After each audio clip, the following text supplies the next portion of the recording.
ஊழலை கற்றுக் கொடுத்தவர்கள் திமுகவினர் நாட்டுப்பற்றையும் தமிழ் மொழி பற்றையும் கற்றுத்தரவில்லை என்று இந்திய ஜனநாயக கட்சி நிறுவனர் டாக்டர் பாரிவேந்தர் குற்றம் சாட்டியுள்ளார். பெரம்பலூரில் நடைபெற்ற தேசிய ஜனநாயக கூட்டணி செயல் வீரர்கள் கூட்டத்தில் பேசிய அவர், திராவிடம் பேசுபவர்களை மக்கள் புறந்தள்ள வேண்டும் என்று கேட்டுக் கொண்டார்.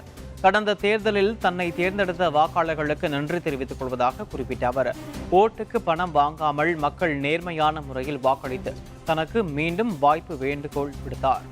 தமிழ்நாட்டில் நாட்டுப்பற்றும் தமிழ் பற்றும் குறைவதற்கு திமுக தான் காரணம் என்று டாக்டர் பாரிவேந்தர் கூறினார். பிரதமர் மோடியால் இந்தியா மட்டுமல்ல உலகளவிலும் பெருமை கிட்டி வருவதாக பாரிவேந்தர் பேசினார். வரும் தேர்தலிலும் தான் எம்பியாக தேர்வு செய்யப்பட்டால் தொகுதிக்கு 50 பேர் வீதம் 6 சட்டமன்ற தொகுதிகளிலும் ஆண்டுக்கு 300 மாணவர்களுக்கு SRM பல்கலைக்கழகத்தில் இலவச கல்வி வழங்கும் திட்டம் செயல்படுத்தப்படும் என்று டாக்டர் பாரிவேந்தர் உறுதியளித்தார்.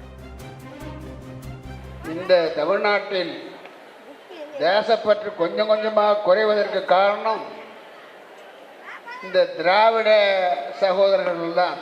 50 ஆண்டு காலமாக அரியலூர், பெரம்பலூர், துறையூர், நாமக்கல் இந்த ரயில் பாதை அமைய வேண்டும் என்பதற்காக காமராஜர் காலத்திலிருந்து தொடர்ச்சியாக முயற்சிகள் எடுக்கப்பட்டன. எத்தனையோ எம்பிக்கள் வந்தார்கள், போனார்கள். ஆனால் அது முற்று பெறவில்லை, வெற்றியும் பெறவில்லை.